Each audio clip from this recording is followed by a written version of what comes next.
Oke, assalamualaikum warahmatullahi wabarakatuh. Waalaikumsalam warahmatullahi wabarakatuh. Ya teman-teman, apa kabar nih? Alhamdulillah baik. Kalian udah tahu belum disuruh kesini tuh ngapain? Belum tahu. Nanti kita ngelaksanain konseling kelompok ya. Oke. Alangkah baiknya sebelum kita melakukan sesi konseling, alangkah baiknya kita berdoa terlebih dahulu ya. Siapa yang mau mimpin? Ya, silakan. Silakan. Baik. Sebelum kita mengawali kegiatan kita pada malam hari ini, alangkah baiknya kita berdoa dulu. Semoga kegiatan kita dilancarkan. Amin. Diberikan kelancaran. Amin. Berdoa mulai. Amin.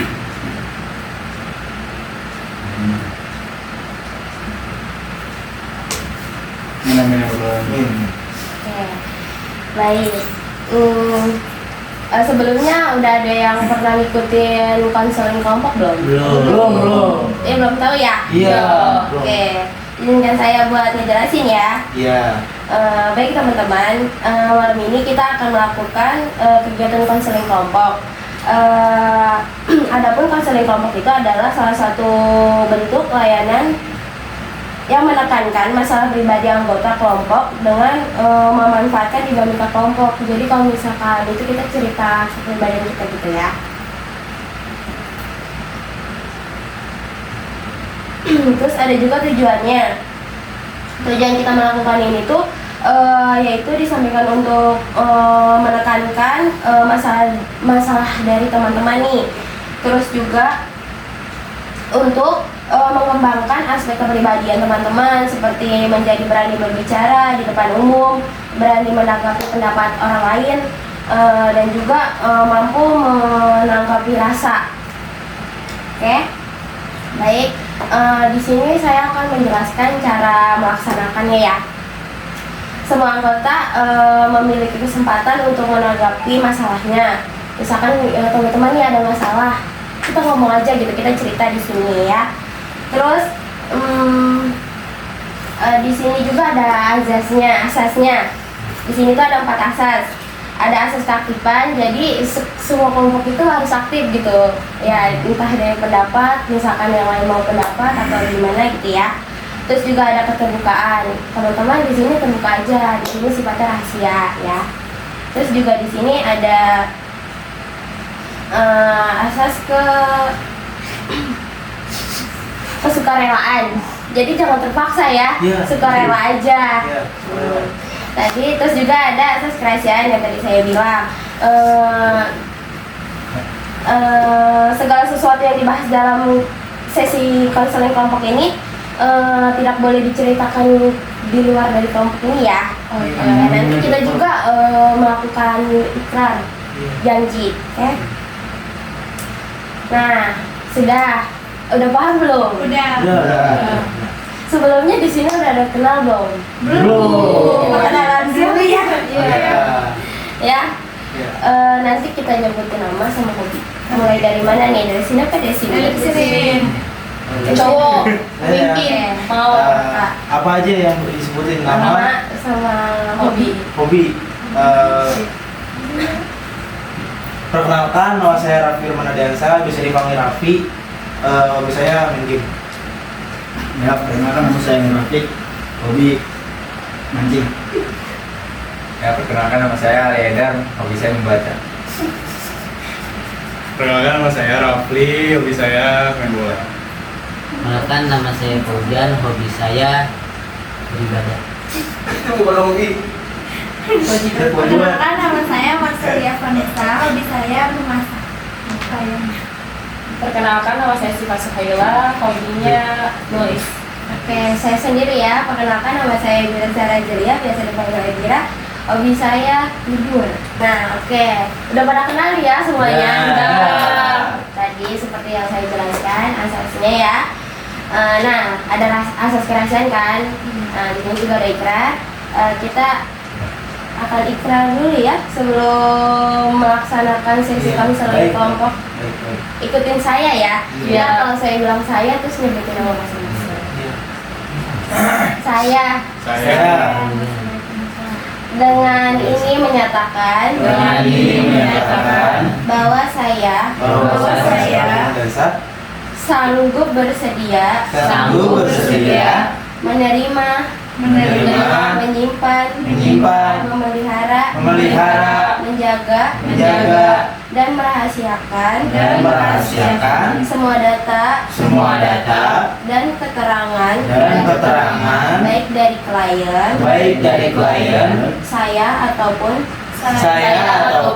dari siapapun juga, yaitu data, atau keterangan yang tidak boleh atau tidak layak diketahui orang lain.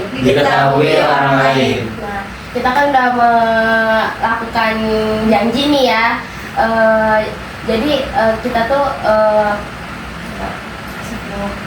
kita udah melakukan janji. Nah, di sini tuh kita udah berjanji kalau cerita yang nanti kita bahas dalam kelompok ini tidak boleh menyebar dari orang lain selain dari kelompok ini ya. Jadi terbuka aja gitu. Oke. Di sini siapa yang mau cerita? Siapa? Saya. Nggak ada lagi kan? Ada lagi nggak? Nggak ada. Ya, ada. Oke, boleh kakaknya. Langsung on point apa masih sub judulnya? Kronologinya dulu. Ceritain dulu gimana. Ya gitu. Judul Oh, Saya mungkin mau ceritain tentang saya mau menceritakan tentang ini apa namanya penakalan saya saat masa sekolah atau masa mondok ya. Pertama kan kita kan saya bukan kita semua apa saya ini kan berotabin kan yang dari pondok ya. Beberapa penakalan yang pernah saya lakukan ya, seperti saya ngasih dulu ya apa namanya ininya, seperti kayak membawa HP, kabur dari pondok, terus membohongi ustadz, pun apa namanya mungkin merokok di pondok. Yang pertama mungkin saya kronologi dulu ya, kronologi kenapa saya bisa melakukan itu. Pertama yang pondok itu ada kabur dari pondok dulu ya.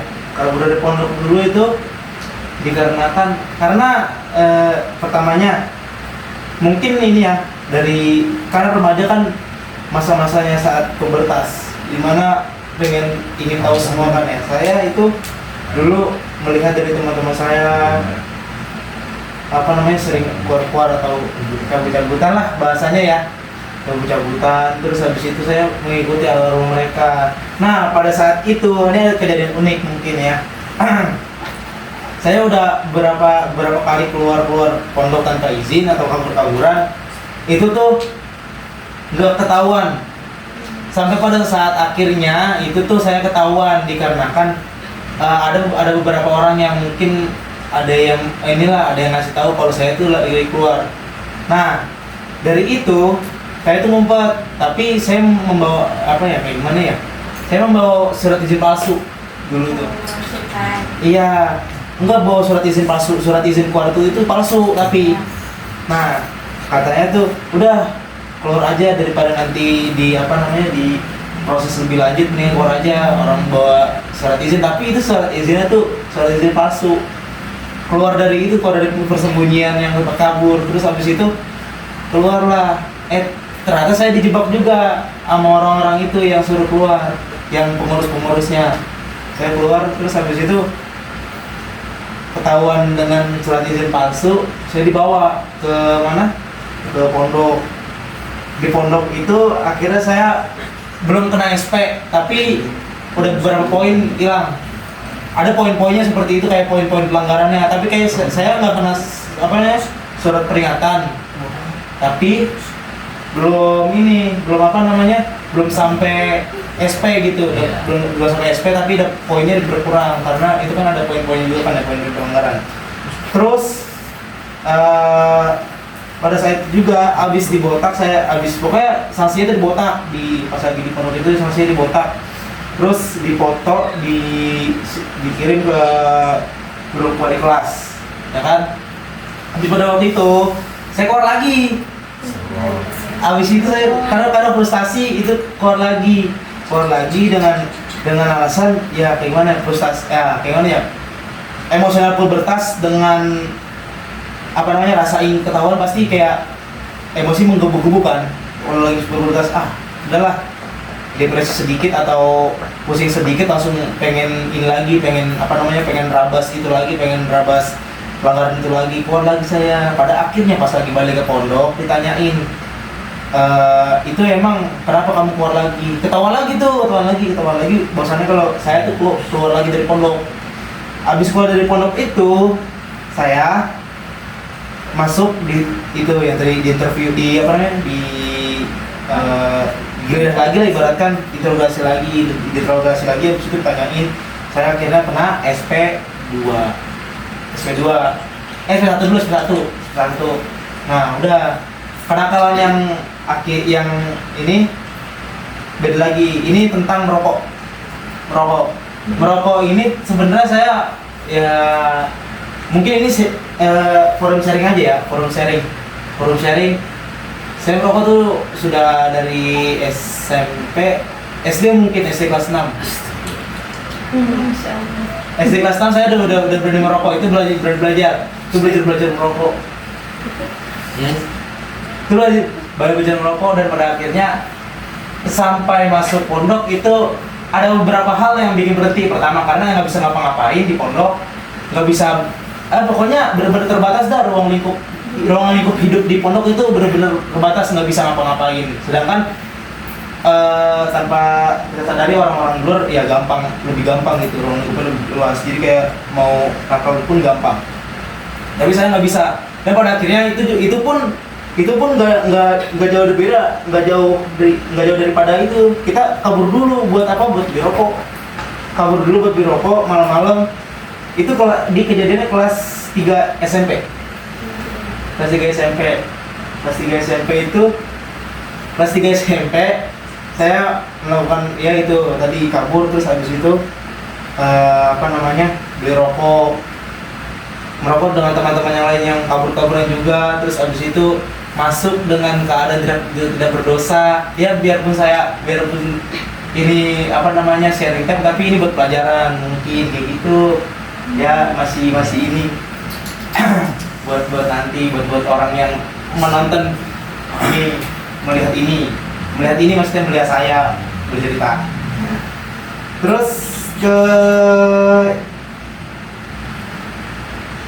yang ketiga, membohongi ustadz, membohongi guru ini gak jauh beda daripada cerita yang pertama itu, karena diinterogasi ya kan. Terakhir yang diinterogasi, saya menyambungi daripada ini ya, permasalahan yang pertama itu tuh masih sama itu yang akhirnya kabur kedua kalinya, itu balik ke pondok lagi, diinterogasi ini. Nah, saya membohongi ustadz. Kenapa kamu keluar lagi? Saya bilang nggak keluar, tapi bukan tetangga basah ya, ada orang yang memberitahukan lagi kalau saya itu keluar lagi. Iya. Kayak gitu. Nah, habis itu ya bilang kalau saya itu nggak keluar lagi. Dan posisi di situ tuh ada, di tempat bersembunyi itu ada motor. Saya bilang itu motor saya, sedangkan itu motornya orang. Biar apa? Biar saya tuh dikiranya tuh kan saya membawa secara kertas izin yang palsu ya. Terus ada motor, dikira tuh saya biar lagi pulang. Itu ada motor penduduk, tapi dibilangnya motor saya. Nah, di situ akhirnya saya dipertegas dengan SP2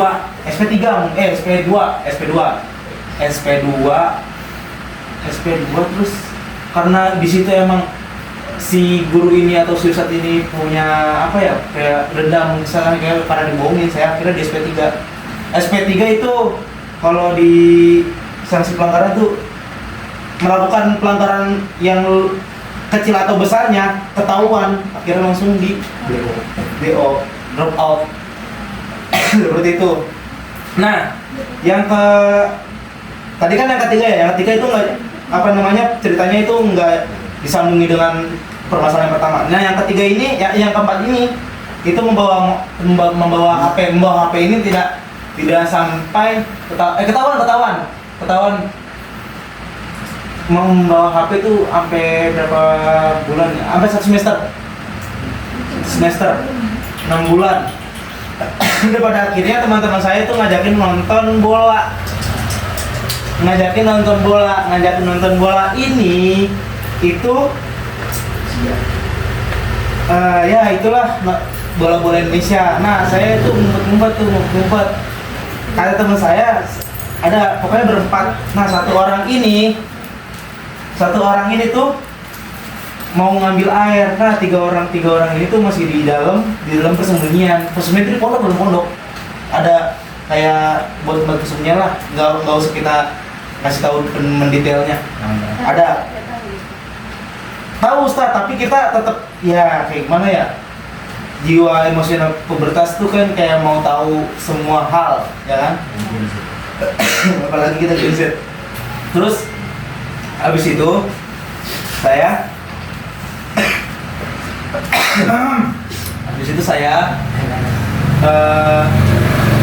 melakukan itu dengan alasan ambil itu apa sih namanya, masa muda kayak gimana gitu kan ya, penakal remaja juga, penasaran.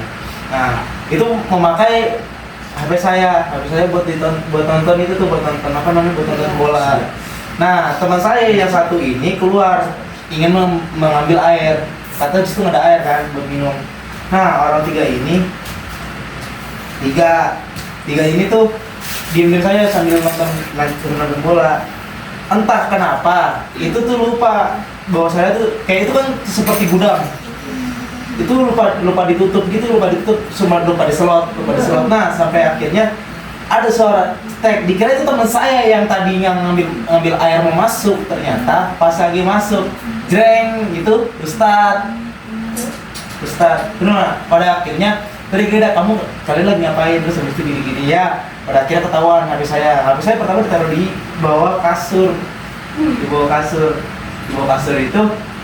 Nah, kata ini apa nih? Ini ada HP udah kayak gitu ya. Akhirnya kita ditaruh lagi, tapi nggak di SP, tapi cuma dibotak, disanksi pertegas doang. Kayak gitu mungkin dari permasalahan yang tadi, mungkin pembelajaran buat kita gitu. Ya. Mungkin yang lain gitu mau menanggapi tentang masalah karapi apa ada? Jangan enggak harus ada. Nah, mungkin dari Kak Fauzan. Yang menanggapi tentang kenakalan remaja ya, ayo pondok. Mungkin segelintir orang pernah kali ya merasakan atau sama percis gitu kejadiannya. Tapi untuk mengulangi ke yang kedua kali untuk kabur itu saya rasa nggak baik sih ya. Aturan kita udah ketahuan sekali, itu jadi bahan pelajaran. Ketagihan ya Kak? Untuk mengulang kedua kali itu bukan masalah pubertas lagi, itu udah egois, udah nggak bisa melawan hawa nafsu diri sendiri ya saya. Penakal ini mah. Jadi menurut saya itu nggak baik sih tanggapannya. Ya harusnya udah ketahuan sekali, itu jadi bahan pelajaran. Ya untuk tidak mengulangi hal seperti itu lagi. Untuk disclaimer ya, yang pas waktu saya pas waktu saya ketahuan akan itu terus dibotak, itu tuh bukan karena saya langsung keluar sendiri. Nah, itu ada hasutan teman juga, karena yang ketahuan tuh bukan saya sendiri, tapi ada orang lain yang ketahuan. Nah, ke bawah teman, kayak gitu sepertinya. Berarti kamu ini nggak punya pendirian. Ya mungkin seperti itu ya mungkin seperti itu. Masih lagi ya. Masih labil karena emang ya itu ketika emosional sudah dipakai di suatu mindset orang, pasti nggak bakal bisa dikendaliin kecuali ditegur sama orang lain. dari Karapi. Iya. Topik ada. Ya, Semuanya harus ngomong. Nanti kalau nggak ngomong saya udah bangga. harus ngomong. Ya, harus. Ya mungkin dari Karapiknya gimana tuh yang Karapi Ya. tanggapannya akan masalah Karapi. Dengan dong. Ya mungkin Ya mungkin tanggapan dari saya tuh agak beda dari Paulian ya. Iya. Mungkin ya itu harus apa ya, harusnya si Raffi ini kalau udah ngelanggar tuh nggak usah diulangi lagi. Iya. Udah sini aja gitu. Jadi ya udah nggak baik gitu. Gimana kali ya? dari Karapinya. Mungkin saya sudah umur segini, maksudnya mungkin sudah telah lulus dari pondok ini baru bisa Bisa. ternyata apa namanya peristiwa kelakuan seperti itu yang saya lakukan itu ternyata emang salah di waktu saya sekarang. Saya baru merasakan baru merasakan impact daripada itu semua. Oh ternyata salah, saya sampai membuat orang tua saya sedih di SP sampai gini lah kayak gitu. Mungkin sekarang saya baru beranggapan kalau saya itu salah. Ya. Kalau SP-nya itu apa sih Kak? Maksudnya? Oh, SP. pertama tuh? SP pertama itu mungkin dari SP ini tuh sama semua pelanggarannya, tapi dengan keadaan yang mungkin dia kalau udah SP1 tuh misalkan saya melanggar apa ya, kabur-kaburan itu udah termasuk, maksudnya pelanggaran udah paling berat ya, udah paling berat karena itu umpan dari pondok. Nah itu kalau misalkan 1 kali itu SP1, kalau misalkan ngelakuin 2 kali itu SP2, karena itu kan Itu sanksi ya. itu sanksi peringatan. Nah ini kan karena ini tuh pelanggaran sangat apa namanya, sangat berat fatal. Kayak seperti membawa HP juga fatal, Tapi tadi merokok juga fatal. Hah? Saya nggak tahu itu kenapa nggak bisa di SP. Hoki. Nggak tahu itu karena ya ini pertimbangan satu itu tidak bisa pertimbangan guru atau saat itu tidak bisa diterka-terka sama kita. Oh, tidak bisa diprediksi. Iya, tidak bisa diprediksi. Terus kadang-kadang SP1 terus habis yang pelanggaran yang tadi peristiwa yang ketiga atau yang kedua sih yang saya bohong itu yang 4 ya, yang 4. Nah, itu yang keempat tiba-tiba dari SP1 tiba-tiba SP3. Kita nggak bisa nerka-nerka. Kayak gitu tiba-tiba SP3 dari SP1 di SP3 kan jatuhnya jauh banget ya. Tapi SP3 nggak langsung dikeluarin.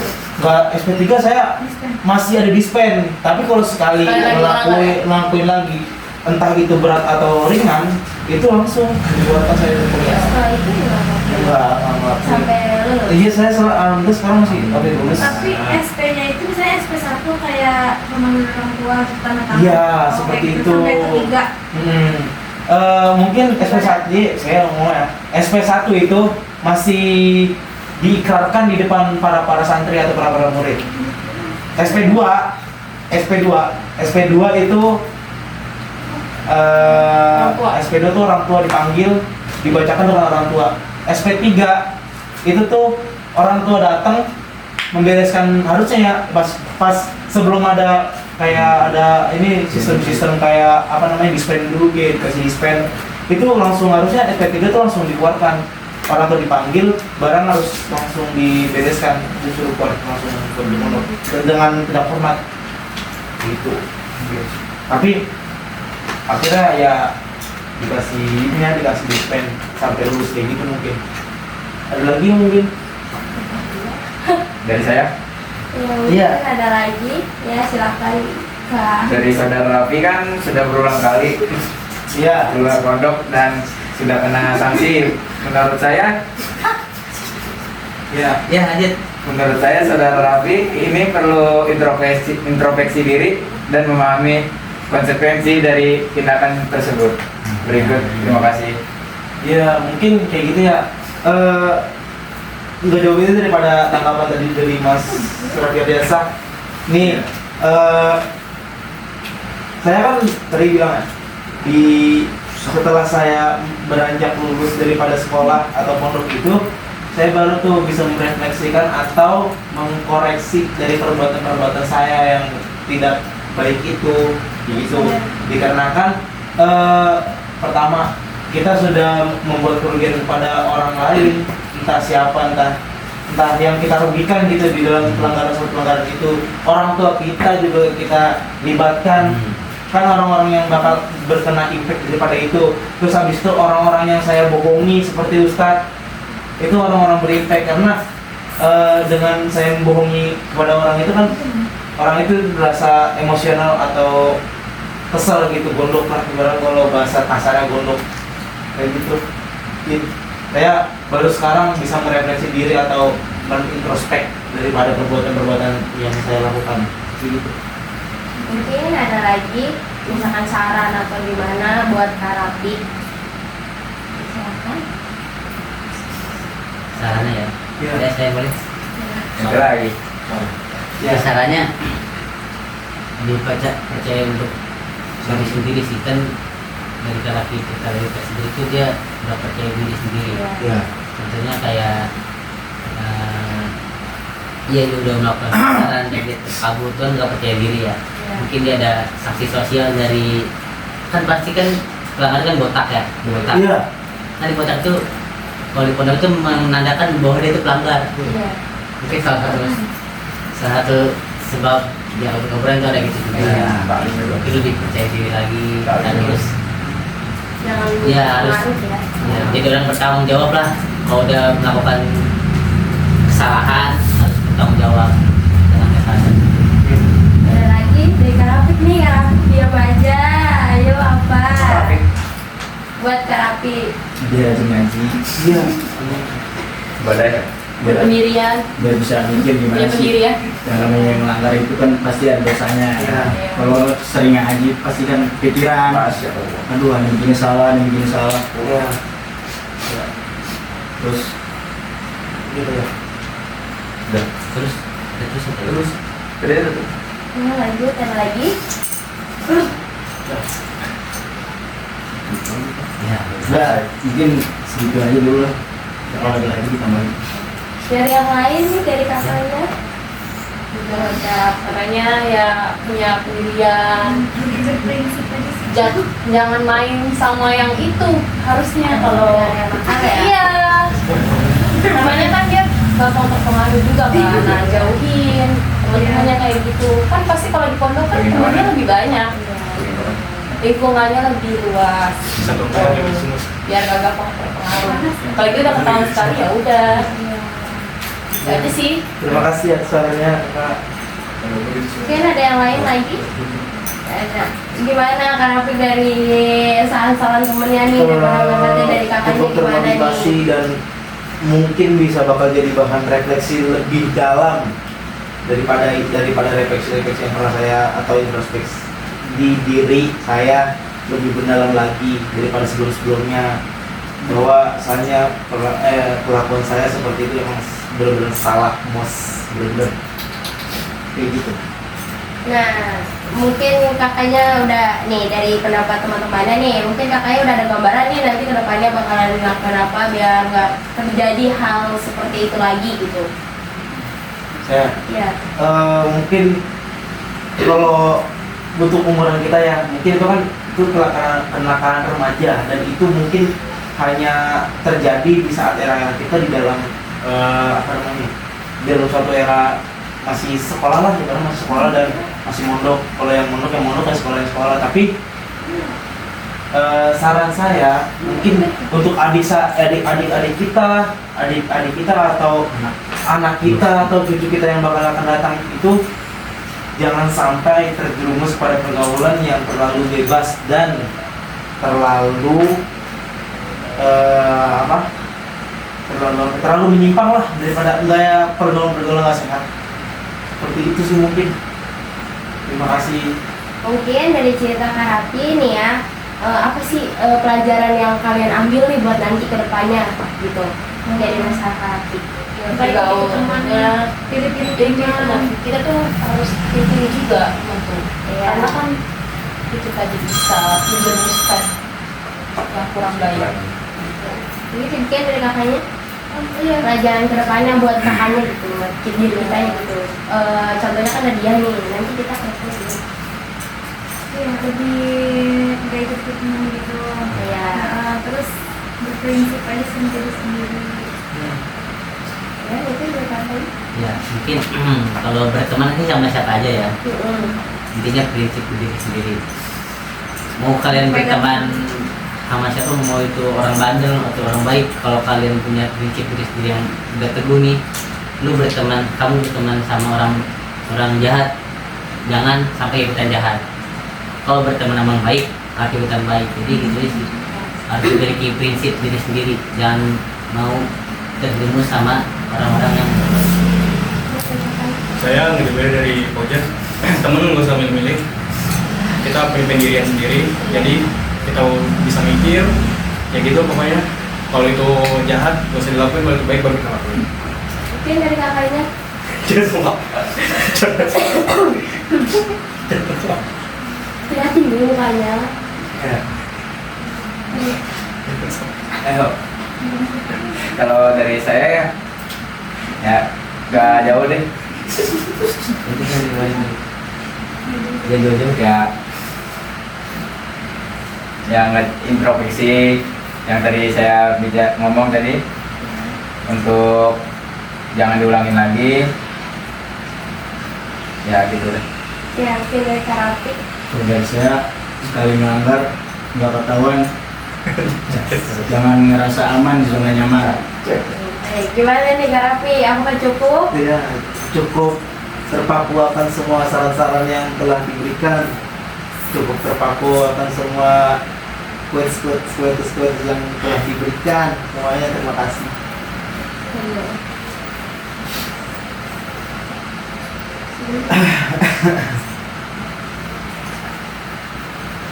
Oke. Mungkin ini juga ya buat pada sobat Karapik ya, pendapat dari teman-temannya mungkin nanti di itu apa ya dilakukan ya Karapik. Nah, sesi kita ini akan berakhir kan ya. Udah cukup kan ya Karapik? Iya, cukup. Cukup. Apa sih kata-katanya? belum mau pikir komentaris. Iya, enggak. Kesimpulannya. Kesimpulan tadi. Iya udah kan. Terus ini semuanya kesan-kesan. Nah baik. Nah kita kan udah melakukan nih sesi konseling ini tentang masalah Karapi ya. Nah aku boleh nanya kak nggak kesan-pesan melakukan sesi konseling ini? Mungkin dari kakaknya kesan-pesan. Ya, rasanya kita jadi bisa tahu kan cerita dia, terus jadi bagi pengalaman juga biar kita menghindari itu, ya kan. Terus kita tahu nih kalau kenakalan dia gitu, kita bisa menghindar kalau itu tidak baik. Bisa buat apa ya? Kita juga menghindar itu karena kan sikap yang buruk kan. Iya. Tuh biar tahu kesannya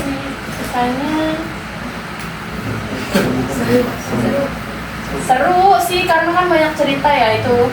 Iya. Unik juga kan tadi bilang cukup unik. Lagi dari kakaknya apa nih kak? Kesan-pesannya? Kesannya sama kakaknya, nggak jauh beda. Jadi bisa dijadiin pembelajaran dari kisah kakaknya juga. Terus kesannya seru sih, ketemu orang-orang baru. Iya. Terus dari kakaknya? Ya pesannya mungkin semoga menjadi jati diri lebih baik lagi, jangan terulang lagi lah hal-hal gitu. Kesannya ya, saya sedikit shock sih, soalnya kan saya yang nggak pernah melanggar gitu ya, sedikit shock. Jadi Iya. mungkin itu menjadi pelajaran bagi saya untuk tidak melakukan hal Baru seperti dengar itu ya? Iya. Oh, baru dengar. Oke dari kakaknya. Pesan, semoga untuk kedepannya tidak melanggar lagi. Iya. Dan kesannya ini sangat seru sekali acara ini. Kayak gitu suasana yang menyenangkan juga. Ya terima kasih. Ya, oke, dari siapa nih? Untuk kesannya untuk kedepannya jangan gampang terhasut dari teman-temannya. Untuk kesannya jadikan ini pengalaman dan jangan diulangi lagi. Oke, dari kakak. Tapi Ini nggak jauh beda. kesannya, Jadi pelajaran. kesannya, Ya jadi pelajaran. kesannya. Buat kita semua, buat kita semua. Kesan-kesan ini seru banget. Oh, Kesannya. ya. Lumayan lah nambah wawasan. Ya, oke. Dari Karafinya. Lalu kesan-kesan. Iya, pesan-pesannya. Kesannya mungkin bisa jadi pembelajaran diri kita sendiri maupun buat orang lain juga, buat adik-adik kita mungkin yang masih siswa-siswa yang masih belajar di sekolah ataupun ini bahwasannya itu gak baik apa namanya terjerumus pada apa tuh buah setan lah ibaratnya kayak gitu ya. Terus habis itu kesannya kesan ini jadi gambaran bahwasannya tuh pelajaran apa sih namanya kelakuan itu nggak baik buat kita kan, buat adik-adik kita, buat sepupu kita ataupun anak kita nanti, terus habis itu cucu semuanya mungkin yang berbau-bau ya bakal merasakan remaja gitu, biar gak bakal jangan terjerumus kepada permasalahan itu pergaulan bebas ini mungkin seperti itu ya. Oke, baik. Nah, sesi kita ini akan berakhir. Nah, bakal nanti selanjutnya nih kita cerita-cerita lagi nih. Kita buat sepakatan buat ketemunya nanti kapan lagi nih? Besok jam berapa? Jam 3. Oke. Ya, 3. Ya, dia mau cerita. Oke, terima kasih ya teman-teman Iya. udah antusias mengikuti kegiatan konseling ini. Mungkin diawali dengan doa dan mungkin kita akhiri juga dengan doa ya. Siapa nih yang mau memimpin doa? Gabriel lagi. Ya, oke, silakan Kak Rafiq.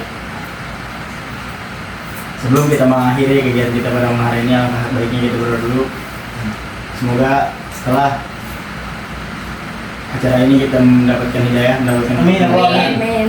dan bisa menjadi pribadi yang lebih baik lagi. Amin. Berdoa mulai. Doa selesai.